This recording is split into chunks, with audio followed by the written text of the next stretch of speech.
बिना किसी रुकावट के। लेकिन बुलेटिन की शुरुआत करेंगे, लेकिन उससे पहले मुख्यमंत्री योगी आदित्यनाथ लाइव है, क्या कुछ कह रहे हैं आपको सीधे सुनाते हैं। पूर्व सांसद श्री संतोष सिंह जी, पूर्व सांसद श्रीमती नीलम सोनकर जी, पूर्व सांसद श्रीमती संगीता आजाद जी, पूर्व विधायक श्रीमती वंदना सिंह जी, राज्य महिला आयोग की सदस्य श्रीमती प्रियंका मौर्य जी, भारतीय जनता पार्टी के जिलाध्यक्ष श्री ध्रुव सिंह जी, लालगंज के अध्यक्ष श्री विनोद राजभर जी, आज के इस कार्यक्रम में उपस्थित भारतीय जनता पार्टी के हमारे वरिष्ठ नेतागण श्री अखिलेश कुमार मिश्र जी, अरविंद जायसवाल जी, कृष्ण मुरारी विश्वकर्मा जी, श्रीमती मंजू सरोज जी, श्री सत्येंद्र राय जी, श्री मनोज यादव जी, श्री प्रशांत सिंह जी, भारी संख्या में आज में मुबारकपुर के मेरे सभी उपस्थित बहन और भाइयों, मैं सबसे पहले बाबा भंवरनाथ की इस पावन धरा को, जिस धरा ने संतों ऋषियों मुनियों की साधना से पवित्र होकर के हर कालखंड में देश को एक नई दिशा दी है, इस पावन धरा को कोटि कोटि नमन करते हुए राष्ट्र गौरव के प्रतीक महान वीर सेनानी महाराज सुहेल देव के नाम पर स्थापित इस विश्वविद्यालय में उस राष्ट्र नायक की स्मृतियों को भी नमन करते हुए आप सबका मैं अभिनंदन करता हूं, स्वागत करता हूं। बहनों और भाइयों, आज मुझे एक बार फिर से आजमगढ़ आने का अवसर प्राप्त हो रहा है।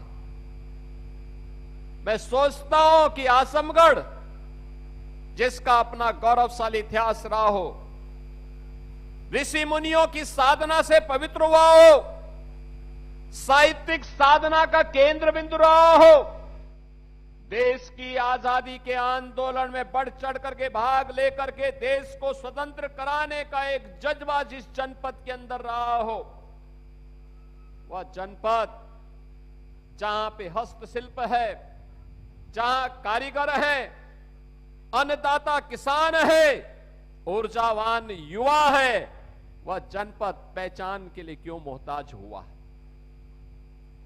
उस जनपद के सामने पहचान का संकट क्यों खड़ा हुआ? और बहनों और भाइयों, वही प्रश्न लेकर के मैं बार बार आता हूं आजमगढ़, क्योंकि ये पीड़ा केवल आजमगढ़ की पीड़ा नहीं, हम सबकी भी पीड़ा है। जिन्होंने हमें बांटा था, जिन्होंने हम सबको विभाजित किया था, लेकिन बार बार वे लोग आपका समर्थन भी पाते थे, लेकिन वे आपके हितैषी नहीं थे। याद करिए 2017 के पहले का आजमगढ़ अपनी पहचान के लिए मोहताज था। तब यहां न विश्वविद्यालय था, न पूर्वांचल एक्सप्रेस वे था, न एयरपोर्ट ठीक ढंग से काम कर पा रहा था, न हरिहरपुर में संगीत महाविद्यालय था। तब आजमगढ़ की साड़ी को भी कोई मंच नहीं मिल पा रहा था, और मुबारकपुर के ब्लैक पॉटरी के लिए भी कोई स्थान नहीं था।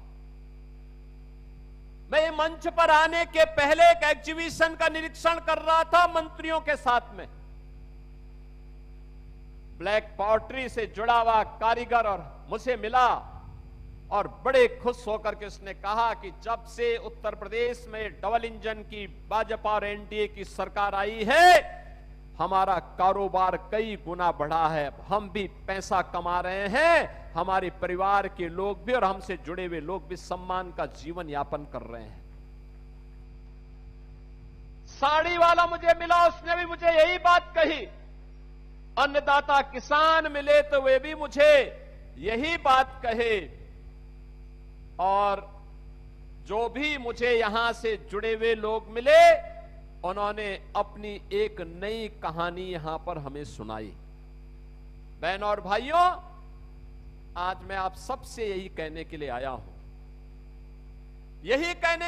हूं, आज हमारा देश भारत एक नए भारत के रूप में दुनिया के अंदर अपना लोहा मना रहा है।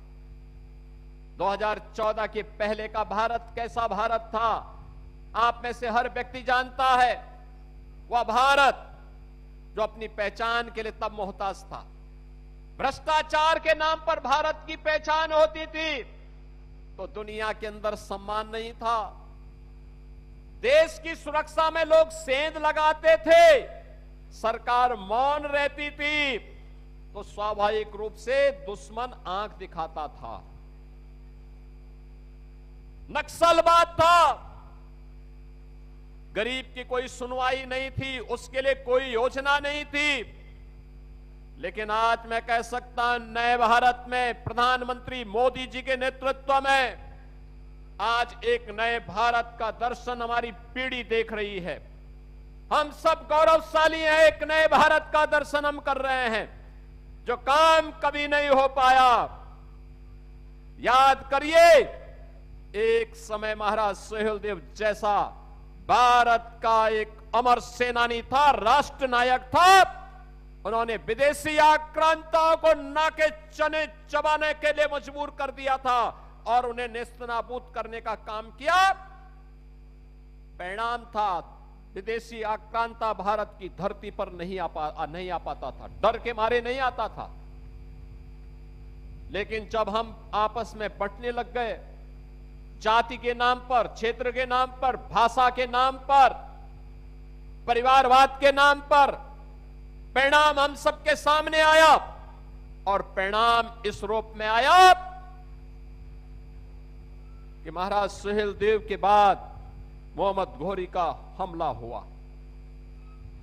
महाराजा पृथ्वीराज चौहान ने एक बार नहीं 17 बार उस कायर आक्रांता को परास्त किया। वो हर बार माफी मांगता था, लेकिन एक बार चूक हुई, धोखे से पृथ्वीराज चौहान को उसने बंधक बना दिया, कैद कर दिया, अपने साथ लेकर के गया और फिर उसने जो व्यवहार महाराज पृथ्वीराज चौहान के साथ किया, ये इतिहास हम सबके सामने है।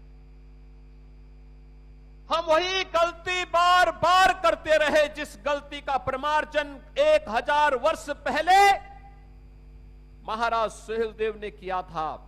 उसके बाद की पीढ़ी उनसे प्रेरणा नहीं ले पाई। क्या होता था, बहराइच की चर्चा हुई, महाराज सुहेलदेव के नाम पर आयोजन वहां पर आक्रांता सालार मसूद के नाम पर होता था, गाजी मियां के नाम पर होता था। हम लोगों ने कहा कि गाजी के नाम पर नहीं, महाराज सुहेलदेव के नाम पर आयोजन होने चाहिए। किसी विदेशी आक्रांता को सम्मान नहीं मिलना चाहिए। एक गुलामी का प्रतीक है और स्वतंत्र भारत, नया भारत गुलामी के किसी भी चिन्ह को और गुलामी के किसी भी प्रतीक को स्वीकार नहीं करेगा। आज परिणाम है, आप बहराइच में जाएंगे, अब वहां पर महाराज सुहेलदेव का भव्य स्मारक बन गया है। अब लगता है कि बहराइच अब अपनी पहचान के साथ, गौरव के साथ आगे बढ़ रहा है। और इसीलिए जब हमारी सरकार को आजमगढ़ में विश्वविद्यालय बनाने की बात आई, यहां के लोग मेरे पास आए थे, मैंने कहा विश्वविद्यालय बनेगा। अब विश्वविद्यालय किस नाम से बनेगा, ये भी बात आई। मैं धन्यवाद दूंगा यहां के जनप्रतिनिधियों को और प्रधानमंत्री मोदी जी को। मोदी जी ने कहा, देखो 1000 साल पहले महाराज सुहेलदेव ने अपने शौर्य पराक्रम से एक विदेशी आक्रांता को पूरी तरह नेस्तनाबूद किया था। आजमगढ़ में अगर महाराज सुहेलदेव के नाम पर विश्वविद्यालय होगा तो अत्युत्तम होगा। और मुझे अच्छा लगा आज यहां पे महाराज सुहेलदेव जी के नाम पे इतना भव्य विश्वविद्यालय है तो उनके स्वारोही प्रतिमा भी लगेगी, भव्य प्रतिमा का स्थापना होगी यहां पे। बहनों और भाइयों, आप कहीं भी जाएंगे, महाराज सुहेलदेव के नाम पर आपकी पहचान बनेगी, गौरव की अनुभूति होगी।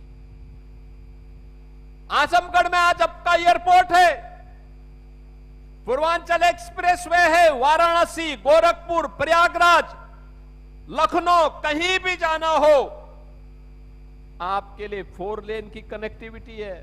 याद रखना, जितनी तेज गति उतनी तेज प्रगति। प्रगति का आधार गति होती है। गति अगर स्पीड ही नहीं है तो विकास भी नहीं हो पाएगा। और यही स्थिति आज आप सबके लिए भी है।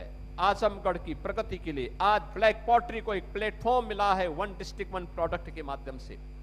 वाराणसी की साड़ी को एक मंच मिला है, आज वैश्विक स्तर पर उसको पहचान मिल रही है।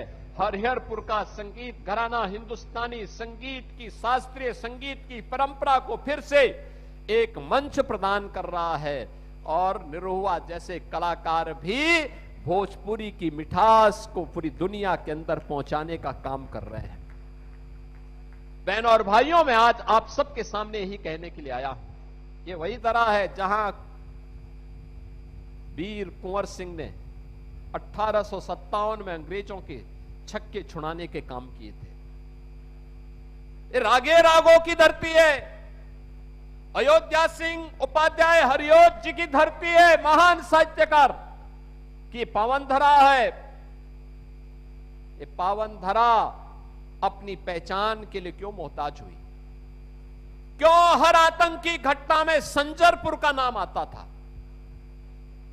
क्यों हर गलत कार्य के लिए आजमगढ़ को बदनाम किया जाता था? क्योंकि तब सरकार उस सोच की थी।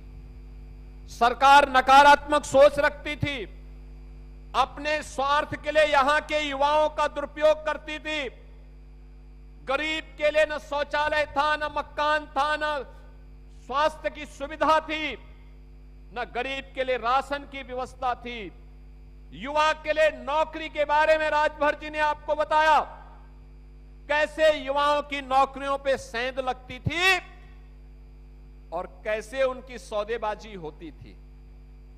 बेटी के लिए कोई स्कीम नहीं थी, बेटी के लिए कोई स्कीम नहीं हुआ करती थी। बेटी के लिए न कोई स्कीम है, न उसके सुरक्षा की व्यवस्था, न उसकी पढ़ाई की व्यवस्था, न उसको आगे बढ़ने की व्यवस्था। और गरीब कन्याओं की शादी के लिए भी सरकार की स्कीम कुछ भी नहीं थी। निराश्रित महिलाओं के लिए कोई व्यवस्था नहीं, 300 रुपया पेंशन, बुजुर्ग लोगों के लिए 300 रुपया पेंशन, दिव्यांगजनों के लिए 300 रुपया महीना पेंशन मिलती थी। वह भी 6 महीने में एक बार आ गई और उसमें भी आधा कमीशन खोरी में चला जाता था। आज मुझे बताते हुए प्रसन्नता है, बेटी के जन्म लेने से लेकर के स्नातक तक की पढ़ाई के लिए हमने व्यवस्था दी है, हमने उनके लिए व्यवस्था दी है। बेटी बेटी होती है, बेटी का सम्मान होना चाहिए। मैं पिछले दिनों देख रहा था, समाजवादी पार्टी के अध्यक्ष अखिलेश यादव की पुत्री के खिलाफ कुछ लोगों ने गलत टिप्पणियां की थी। जैसे मेरे संज्ञान में आया, मैंने तत्काल पुलिस से कहा, मैंने कहा इसमें एफआईआर दर्ज कराओ। बेटी के खिलाफ कोई भी अपमानजनक टिप्पणी स्वीकार्य नहीं होनी चाहिए। बेटी बेटी होती है और हम तो संस्कार में पले बसे हैं, जहां कहा जाता है कि गांव की बेटी सबकी बेटी, गांव की बहन सबकी बहन। हमने तो कोई भेदभाव नहीं किया, लेकिन अखिलेश जी दूसरों को उपदेश देते हो, अपने चेले चपाटों को भी थोड़ा उपदेश दे दो कि अपनी भाषा को संयम कर ले। दूसरों के प्रति टिप्पणी करने के पहले स्वयं भी सोचा करो कि उनके लोग किस प्रकार की भाषा का प्रयोग बहन और बेटियों के प्रति, बुजुर्गों के प्रति, दिवंगत लोगों के प्रति और वरिष्ठ नेताओं के प्रति करते हैं, इसके बारे में उनको भी अपने लोगों को संस्कारित करने की आवश्यकता है। अच्छा होगा उनको समझाओ, और नहीं समझ सकते तो हमारे हवाले कर दो, हम उनको अच्छी तरह समझा देंगे। बहनों और भाइयों, आज बेटी की शिक्षा के लिए पैसा है, तो बेटी की सामूहिक विवाह की स्कीम भी हमारे पास है। गरीब बच्चों की पढ़ाई के लिए सनील राजभर जी का विभाग अटल आवासीय विद्यालय भी बना रहा है और नई नई स्कीम लेकर के उनके उन्नयन के लिए कार्य कर रहा है। हर विभाग कुछ न कुछ नया कार्य करके आज विकास की प्रक्रिया के साथ जोड़ने का काम कर रहा है। ये काम 2017 और 2014 के पहले क्यों नहीं हुआ? क्यों नहीं हुआ? ये एक्सप्रेसवे 2017 के पहले क्यों नहीं बन पाया? ये विश्वविद्यालय क्यों नहीं बन पाया? नर्सिंग कॉलेज क्यों नहीं बन पाया? यहां पर अन्य सुविधाएं क्यों नहीं विकसित हो पाई?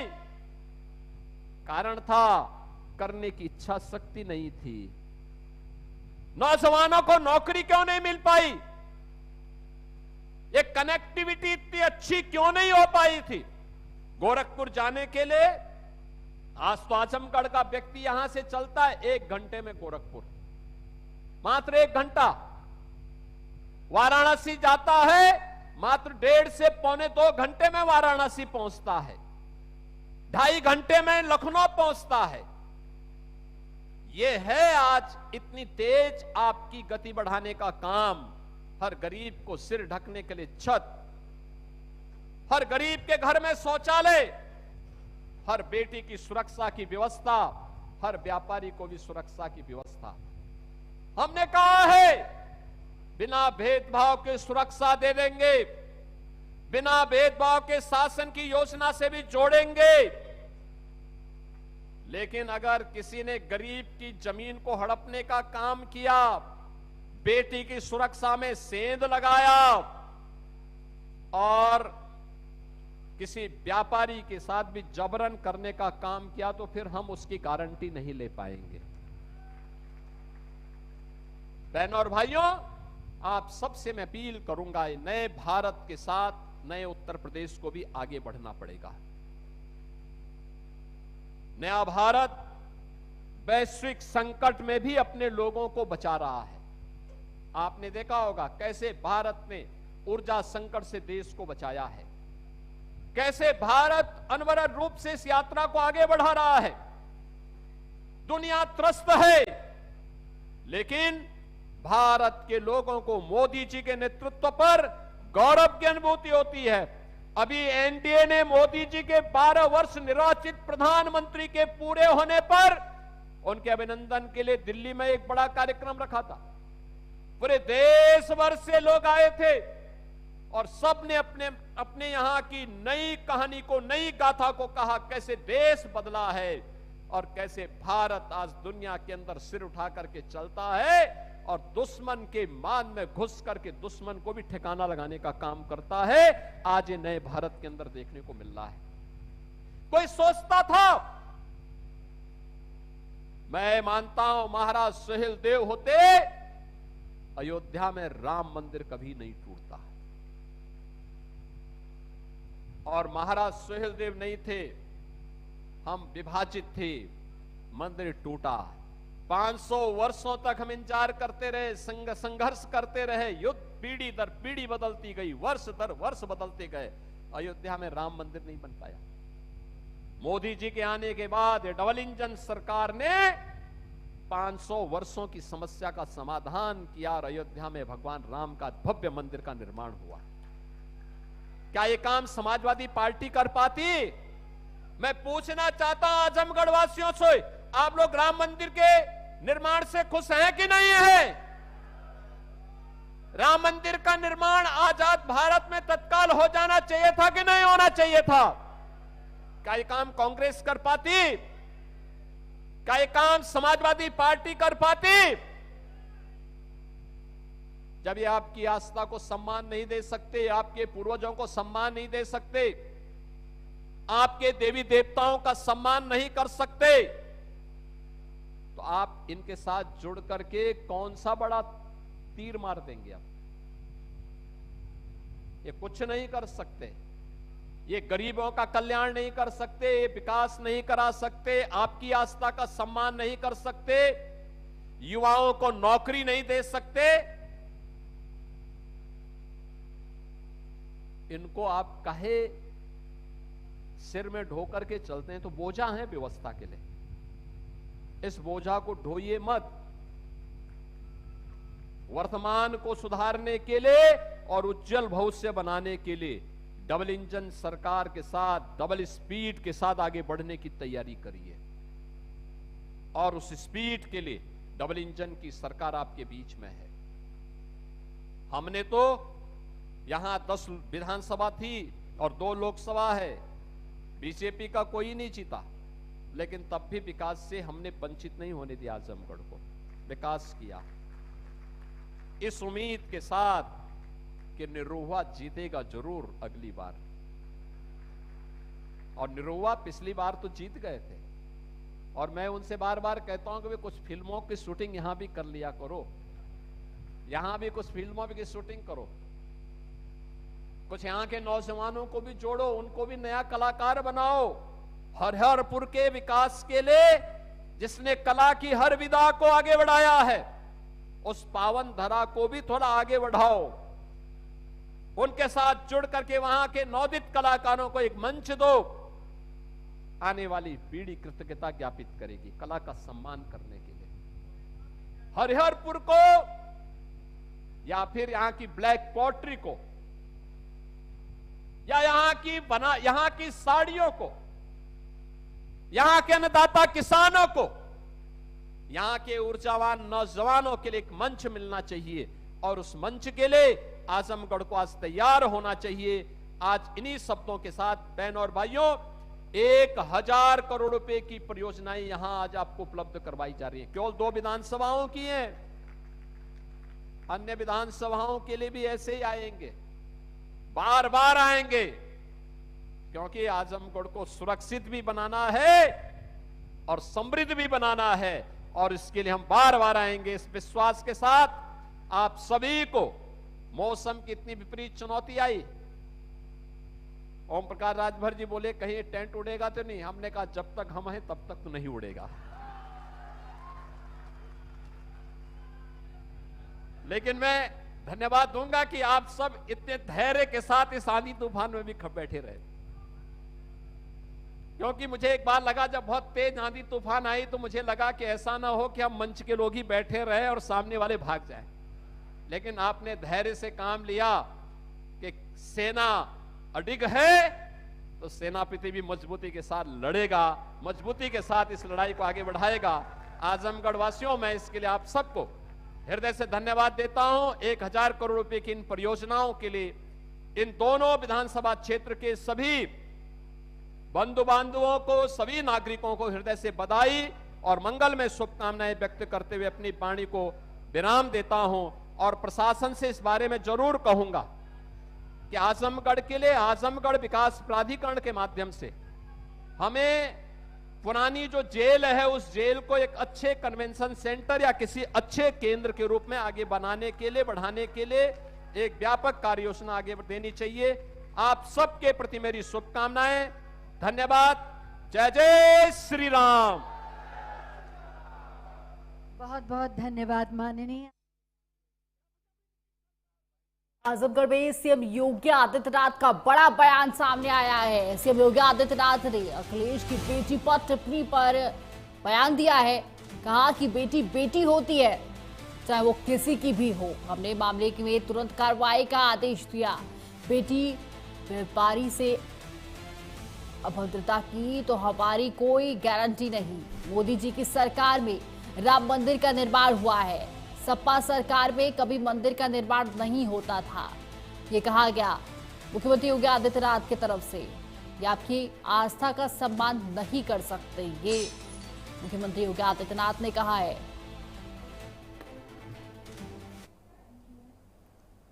तो फिलहाल इस बुलेटिन में सिर्फ इतना ही, लेकिन खबरों का सिलसिला लगातार जारी है। तमाम ऐसे बड़े अपडेट्स के लिए देखते रहे प्राइम न्यूज़। नमस्कार।